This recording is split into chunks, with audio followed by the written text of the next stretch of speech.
Hi everyone, it's Justine here from House of Mahalo. Thanks so much for joining me. So today's video is all about the Flower Fairy books by Cicely Mary Barker. Really, this video is intended for junk journalers and crafters and people who want to use the Flower Fairy books in their crafting type projects.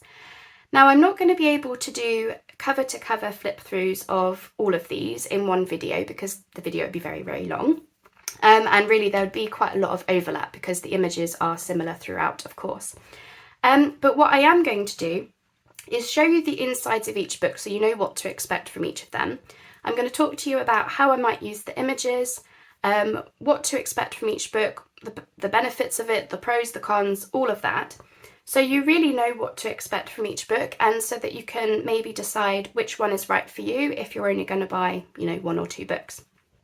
So I hope you find the video helpful, and yeah, enjoy looking at these gorgeous images from the Flower Fairy books. So I thought we'd start with this one.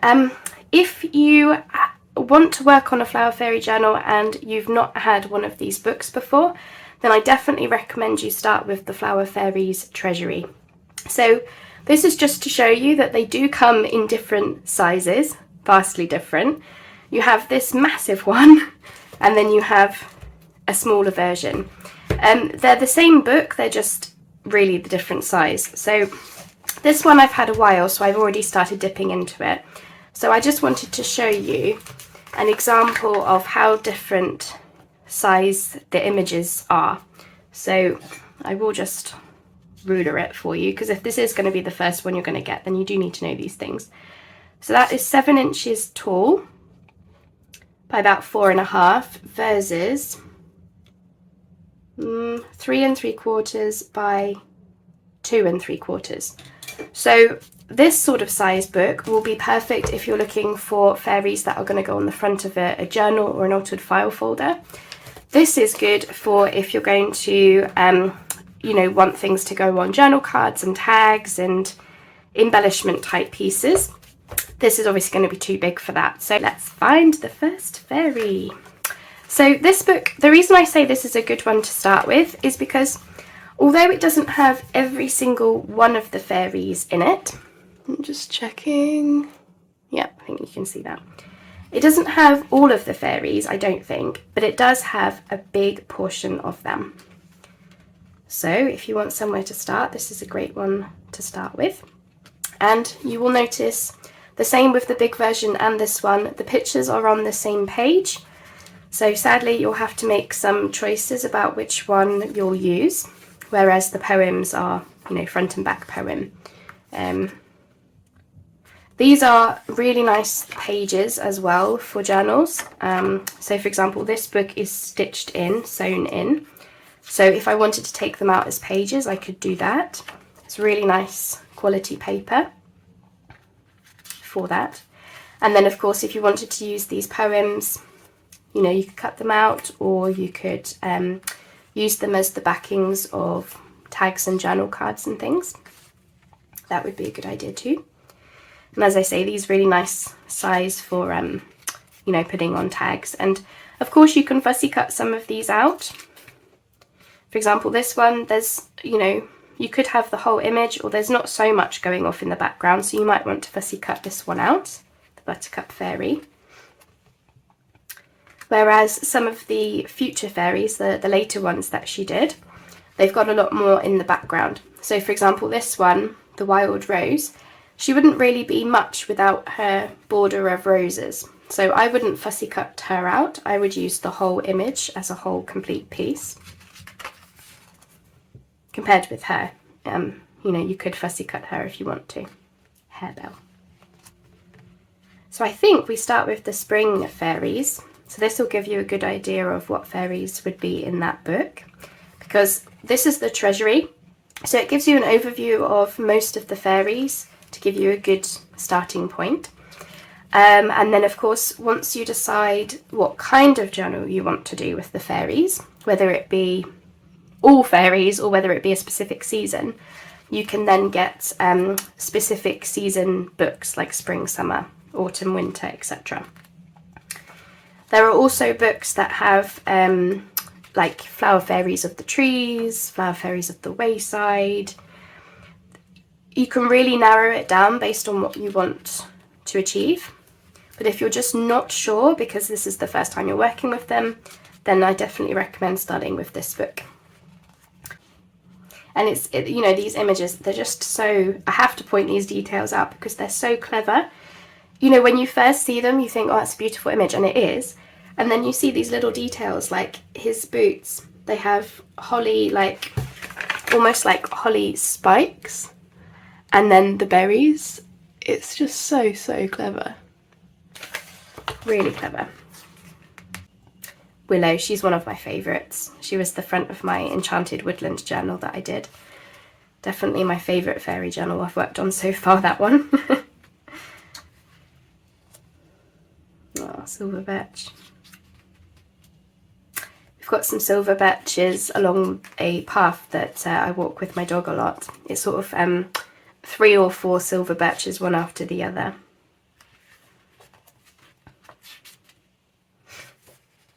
And one thing people, I don't necessarily know if they know, is the flower fairies, they're actually like botanically accurate. Yes, they're magical and, you know, and all the rest of it, but the way that the flower looks and the way that the plant looks and the season that it comes out in and everything is true to life. So I think that's so clever, and really clever, really images. I just think to be an artist like this, where you can come up with these little stories about how you're gonna, like Gladia, that his little outfit looks just like a Gladia plant and stuff like that. It's just, you know, to come up with that idea and to draw it this well, so clever. And then this is another book in the Treasury. She does like the A to Z of flower fairies, and the Treasury doesn't have them all, but it does have some. So this is how she did some of the fairy images, where you've got A for apple blossom and F for fuchsia, you know. So I believe there is a book, an alphabet book, somewhere. I haven't got a copy, but because I personally wouldn't use those images in that sort of way, but for some people who might be interested in that, maybe if you're making a fairy journal for a youngling, then that could be a nice way to do it. I love this one, the rose hip. I really like the beautiful fairies, you know, the ones that are just like typically feminine and, you know, pretty. But I really like how she incorporates them into the images. And of course, do be sure to read the poems. I read them every time I cut a fairy out, and they're so clever. So for example, this one, the beech nut, in there it says, "When the nuts are falling fast, thrown by little me." You know, with the idea that, you know, these things are coming down from the trees in real life, and in magical life, it's the fairies throwing them at you. Oh, it makes me giggle. She's one of my favourites, Lavender. Isn't she beautiful? And I love, she's got like almost like, you know, the butterflies around, and her wings remind me of butterflies as well, with their little purple tips.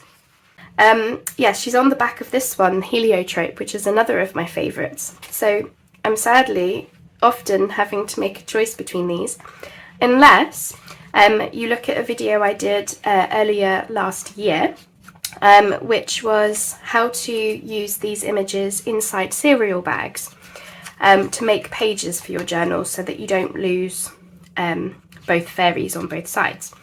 So do have a look at that, because I'll definitely be doing that again, because I thought it looked so fun in my spring fairy journal that I did. So this edition is from 2000. So yeah, the images are going to be much more vibrant than one from certainly the 80s. Avoid those if you can, I would suggest, unless you like the faded vintage look, which a lot of us do. I personally like my images to be quite vibrant and, you know, colourful. So that's just something to bear in mind. But if you like the look of how these are, then definitely aim for 2000 and later. So this one is Flower Fairies 4 Seasons. So I don't know too much about this book, and I haven't spent a great deal of time looking at it. What I understand this book to be is a compilation of spring, summer, autumn, winter fairies, just in one handy sized book. I should tell you the size of this one because it's different again from the other ones. This one is just shy of 8 inches by 6.5, which means the fairies inside are likely to be different again. Oh, we have a fussy cut. So this edition was published in 2003. So we have a little bit about Cicely Mary Barker, and then we just get straight into it. So we have a spring poem, which I assume is in the original Flower Fairies of the Spring book. And then we get into the fairies themselves. So I'll just tell you the size of these because you might want to know. So the fairy images are, I think that's 6.25 by about 4.5. So a really handy large postcard size. So these would be good for large journal cards or the fronts of journals. Of course, you could fussy cut them out if you want big fairies. But if you're going to use the whole image, then that's that. You'll have to note some of them have fairies front and back, so you might have to make decisions about which one to use. While some of them have poem and fairy, so they seem to alternate or something. She's one of my favourites, Windflower. I just think she looks so ethereal. Is that the word? I could never pronounce it. I know how to spell it, I can't pronounce it. Ethereal? Ethereal? You know, magical. Let's go with magical. That one I can pronounce.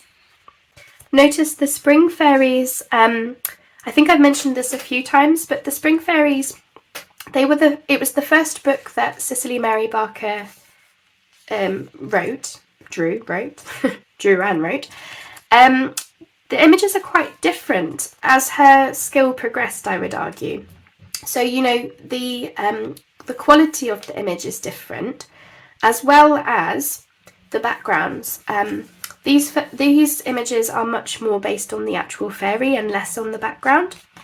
Once we start getting into the future editions, the fairy is much more a part of the environment, if that makes sense. Here we have Wood Sorrel.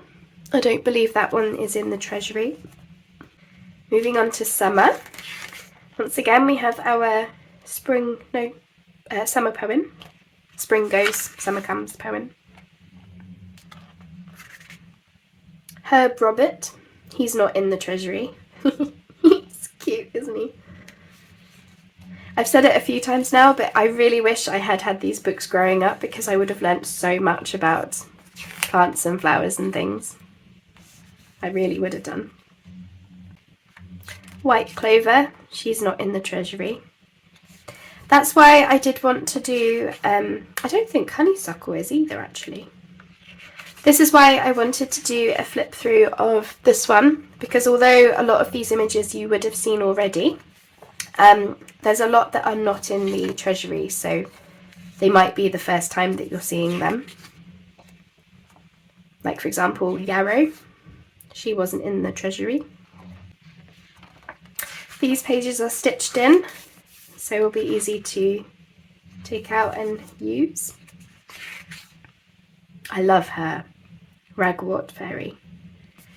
She's got like almost like butterfly wings, and I just love her outfit. So cleverly done. Flower fairies of the autumn with the nuts and berries they bring. Love it. So here we have the autumn poem. And you might notice the images are a lot more vibrant in the later editions. I don't know if Cicely Mary Barker's, did her paints change? I don't know. And you can see the fairies, they are much more interactive with their environment. You know, they're holding things, they're clinging from things, they're throwing things, all of that. He's one of my favourites. And here we have winter, starting with the snowdrop. I love him a lot. Yeah, I don't understand. It's like, you know, that is a very different image compared with this one, isn't it? It must just be that, you know, her materials changed. Or her skills, you know, evolved, something. And Plane Tree, that one's new to me as well. But I love him. And those autumn colours, beautiful. He looks very mischievous, doesn't he? He looks like he's about to go and steal something.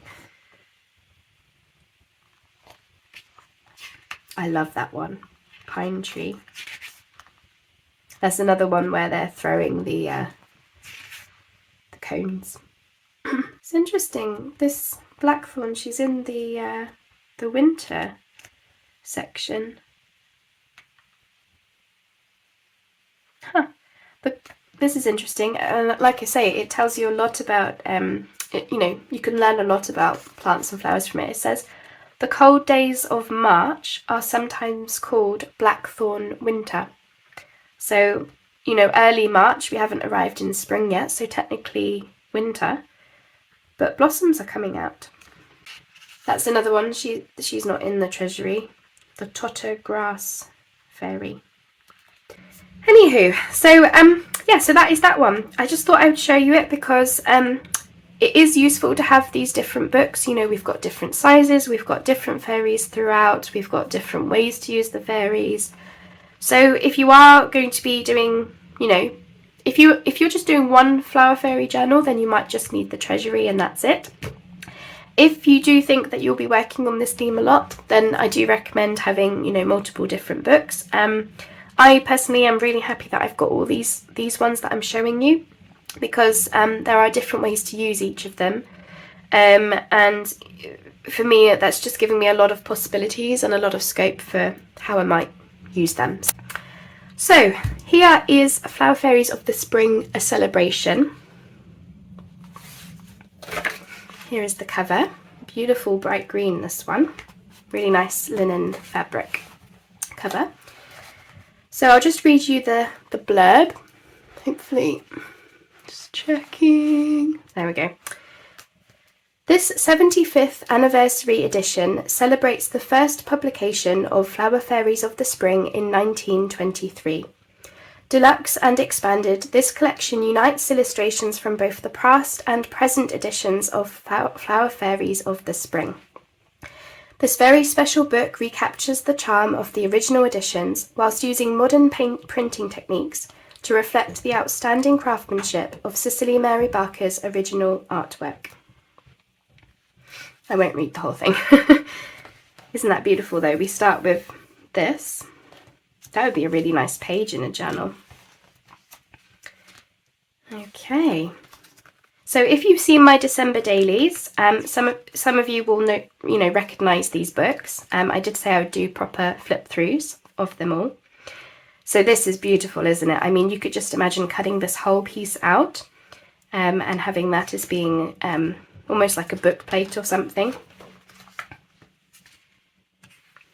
So this one is 1998, this edition. So it's, you know, quite modern in comparison to some of the books.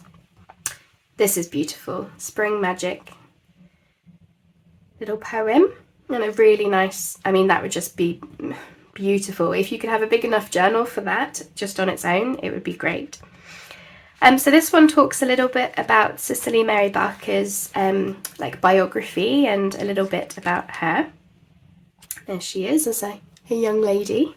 This is the original book cover for Flower Fairies of the Spring, and this one is from 1990, so you can see the difference. But you've got lots of different things like this that you could cut out and use if you wanted as little pieces of ephemera. It gives you a fairy timeline a little bit about the literature that was going around at the time that the books were being made. But this edition, the reason I wanted to do a flip through of it is because it gives you all of these little fussy cuts that you could cut out alongside all of this interesting additional ephemera, if this is to your liking. Tells you a little bit about the original sketches, and then this became this fairy. And of course this is a really nice size for making ephemera with, decorating pages with, or even the cover of a journal. Here we've got this music page, the Song of the Daisy Fairy. I think it talks about, there were some music books that had the Flower Fairy, name on it, I guess. Okay, so here we actually get to the spring fairies. As you say, they're a nice size. I'll just tell you how big these ones are. Inches would be helpful, Justine. So just shy of 6 by about 4.5. So these, you would argue, are like postcard size. So these would be really good for journal cards and the fronts of journals. Much bigger than the fairies that I showed you in the small Treasury book that I've got. And then you get smaller still. These are much smaller. So you get different sizes in these celebration books. Bigger again. So yeah, it just depends where they put the poem, I guess, because here they've put the poem underneath. Maybe shorter poem means it goes underneath the picture. So I feel like this gives you a lot of scope for how you might choose to use the images. If you do go for the seasonal books, you will get more fairies than in the Treasury. Not in volume, but just in terms of some of them are not in the Treasury, if that makes sense. I don't remember seeing that one either, Shepherd's Purse. Some of them are so cute. I mean, look at the May Fairy. So cute. Wood Sorrel. I do feel like these celebration books do give you a lot of options. It gives you the fairy images as we know and love them, but it also gives you the those little fussy cuts at the beginning, those pieces of ephemera, the music sheets. It gives you a lot of different options. And that's on the back. That's lovely as well, these little fairies dancing around their feet. So that is the Flower Fairies Spring Celebration. So that's the cover of that one. So as I say, I've got the summer and autumn, so we'll look at those shortly as well. This is the summer version. So we're called Flower Fairies of the Summer, a celebration. Okay, so this time we have this gorgeous, almost like a dark pink red cover, linen again, and once again we've got this really beautiful pencil drawing almost. Okay, so similar to the spring edition, this 75th anniversary edition celebrates the first publication of Flower Fairies of the Summer, which was in 1925. This is cute, pencil drawing here.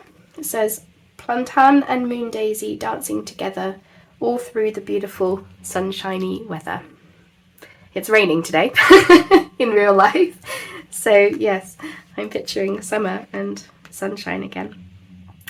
So similar to the spring edition, we have this beautiful like border, which looked lovely to cut out, I reckon. And we have it here as well. Little fussy cut flowers. Another beautiful border and poem. Spring goes, summer comes. And once again, we can see the, the original book covers. And once again, we've got some of the fairies that are perfect for fussy cutting out. We don't need to worry about the backgrounds. Even this image has changed.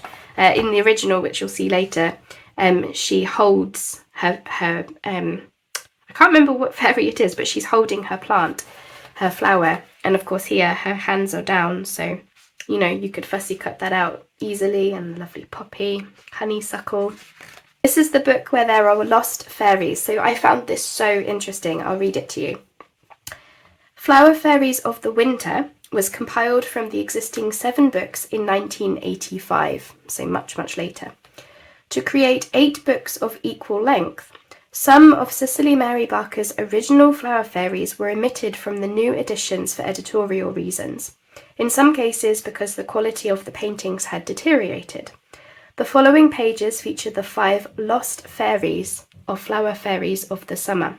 So what I find really interesting is if you actually buy the Flower Fairies of the Summer, modern book, you won't find these next fairies in it. You can only find them in the celebration books. Crazy, I know. But here it is. These are the lost fairies. So we've got the Convolvulus fairy, that White Campion, the Sorrel Fairy, Thistle, Wild Thyme. I just find it so amazing. You know, for some people these will be the first time they're seeing these fairies, if you haven't had these books.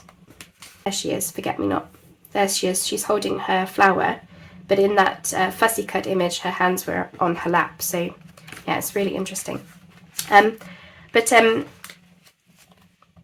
Some of these books also have this. This is really lovely. It tells you more about the plants and flowers in hand, and of course you've got these little pieces that you could fussy cut out and use those on clusters, snippet strips as an example.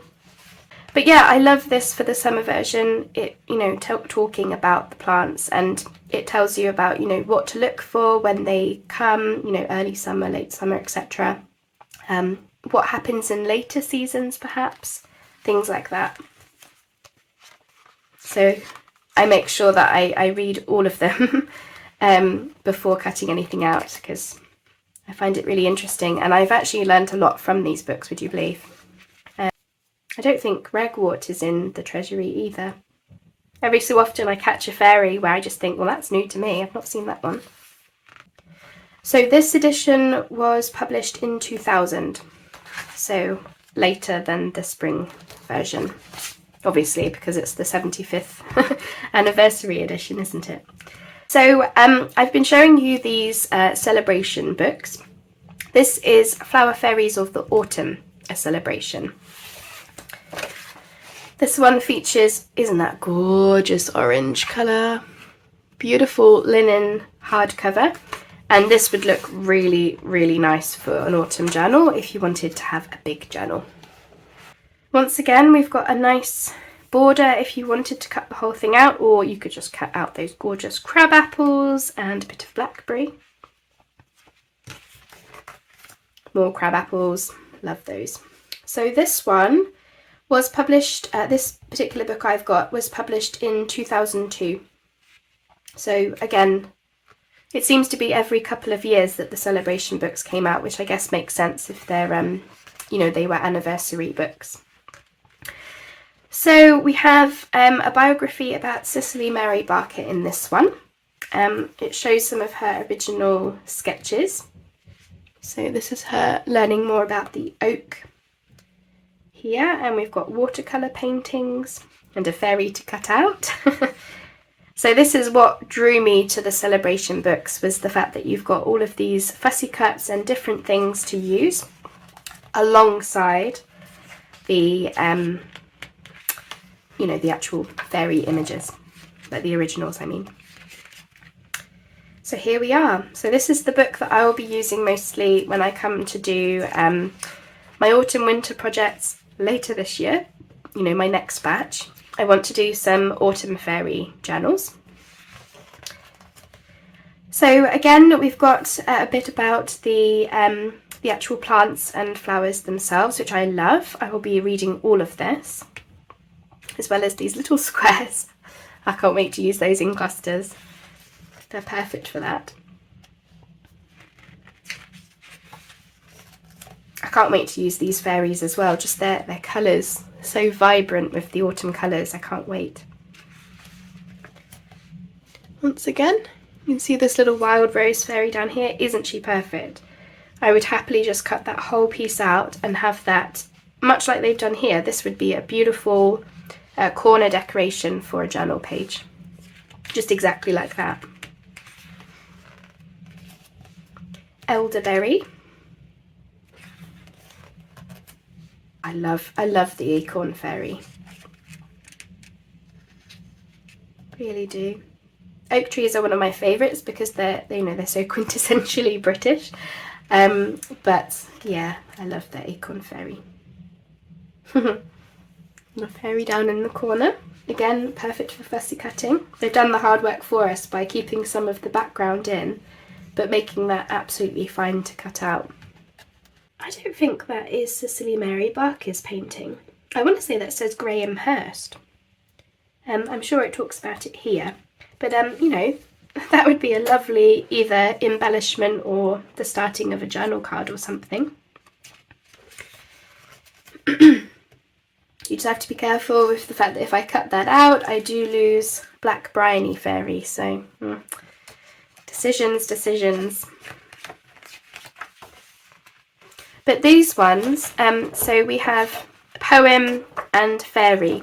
So if I were to cut him out, I don't lose a fairy on the back here, which is different from, say, the Treasury, where they seemed to put the fairies back, back to back. There's the crabapple fairy. I love looking at these. I just think they're so clever. I've said it before, about how she's incorporated the fairy and the outfit and what the fairy is doing with the background. It's very clever. It says here, the Hazel Catkin Fairy, she now appears in Flower Fairies of the Winter. Well, that suggests that that would be an autumn fairy originally, but they put it in the winter one. It's an interesting decision. White Bryony. She's pretty. She's got almost like crown detail in her hair. I love her. And of course we have slow berries just around the corner from our house every year. More fussy cuts. And that's the back of that one. Again, it's the same image as the last ones, but I think they've just done different colours. So yeah, again, I would cut her out, but then I could do something with the rest of the page maybe.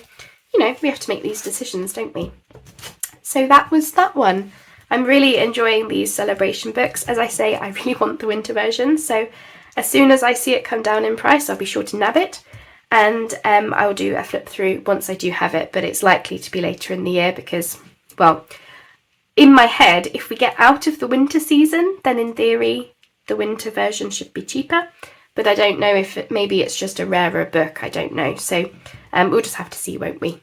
These are adaptations, and they are more like storybooks, and they are beautiful for multiple different reasons. So we've got Flower Fairies Secret World, and we've got Flower Fairies Friends Fairy Whispers. So let's start with this one. So this one, Secret World, to start with, although we have a shiny cover, it's sparkly. Okay, so I'll read you this first because it tells you a little bit about what the story is about. Welcome to the secret world of the Flower Fairies. Everything we know for certain about the Flower Fairies is in this book, where they are revealed going about their secret business. We know that Flower Fairies don't have wands, they don't grant you wishes, and they don't take the tooth from under your pillow. So what do they do? To find out, read on. So starting with, we have this beautiful page here, which could be such a nice page in a journal, front and back. And as you can see, the books are completely different from the Flower Fairies books that we're used to seeing. The storybooks, they are much more, just a lot going on, to be quite honest with you. You know, you've got fairies along the side that could be cut out. You've got poems in the middle, which are just interesting. You've got really interesting, if you just wanted this as a page, you know, there's just so much possibility with the way that they've done these storybooks. And they're so much fun to read as well. I definitely recommend reading them. So here we are. It tells you a little bit about what each of the fairies are doing. As I said, they're going about their business. Little ones for fussy cutting out, if you wanted to. Bigger ones for fussy cutting out, you know, they're sort of a nice size, those. And of course, you know, they're trapped inside these leaves. Well, trapped is not a nice word. They're in these leaves. So you could, you know, cut the whole thing out if you wanted. That would be interesting. As I say, we've got the bigger ones here. Ideal for fussy cutting, and you don't have to worry about how you're gonna, like what part of the background you're going to lose or keep. You know, the hard work is done for you in that sense, you know, compared to the original fairy images is what I mean. Just, I mean, how fun is that? You could just have the whole thing cut out and have that decorate a page easily, or just cut them out individually. And here, I love how Heliotrope looks down here. You know, I could just cut all the way around this purple bit and have a really nice part of the image. And that's it. As I say, a very short book. This one is from 2002. It just says that they're new reproductions of her original illustrations. You know, obviously they've used the images, but they've kind of like sort of copied and pasted them, or cut and paste them into different, you know, different ways and different environments, which is, yeah, really, really interesting. So that is that one. Let's have a look at Fairy Whispers. So first of all, this one is different again and just as fun. So let me make sure you're all in. There we go. So this one has a sparkly cover, extra sparkle. It's once again a storybook, and you'll notice how the cover, it's missing. It does this fun thing throughout the book where we've got, you know, cutouts and things. So, you know, this could be really fun to be incorporated in something. It's quite large for a journal page if you were going to use it in that way. But if it was to be, you know, a flip out or something in a larger journal, or like an altered file folder, there are ways to use it. And likewise, this would just be a really fun page, or you could cut around these. Now, the difference with this book is these pages are matte, so they're not shiny. Now, this one I realised didn't have a little bit about the story, but basically it's the story is they're trying to have a flower fairy party, and they forgot to invite their special guest. And so what the story is they basically they whisper to each other throughout the land of the fairies, all the way through until they get word to the special guest that she's you know, she's invited to the party and to be the special guest. So that's what the story is, and it's a lot of fun. So once again, lots going on, interesting journal pages, or things could be cut out from here. Once again, nice fussy cut type images. So here you can see the first interesting page. We have this cut out, and we have the little fairy. So this is what I mean by whispering throughout. So you know, we're whispering to this fairy through the flowers. And it's so clever because you turn it over and, you know, there's another fairy there. We have this brick wall hedge thing going on. So these could be really interesting pages in a journal if you wanted to use them for that reason. We're going to whisper through the stone in the wall now. And again, more cutouts. And of course you could cut these out if you wanted to use them for that reason. Or you could use the, you know, the interesting cutouts in different ways in a journal probably. And we've got this fairy dust. This is like stickles almost, where it's raised and is shiny. I really, really like that. And then here she is, she's gathering up all of the fairy whispers, and they're all magical, and she's brought them to the party with her. So this one is from 2006, so much later again. But as you can see, really, really interesting books. So don't discount the storybooks, because they're not only really fun stories to read, I really enjoyed these, and I'm not embarrassed to admit it, but they're really unusual books in different ways. So again, if you have lots of fairy projects that you have in mind, this just gives you even more options for how you might use these books in your project. So that is those books. A nice little pile. As I say, I am, you know, going to be working with the Flower Fairies off and on for many different projects, which is why I've got so many of the books. But yeah, I hope you enjoyed seeing those. I hope the video was helpful as an overview. If you do have any questions for me, anything I might not have covered, anything you want to know about, please let me know in the comments and I'll reply back to you as soon as I can. Aside from that, I really hope you enjoyed having a look through these. I certainly did. And yeah, I look forward to speaking to you on the next video. Bye bye for now.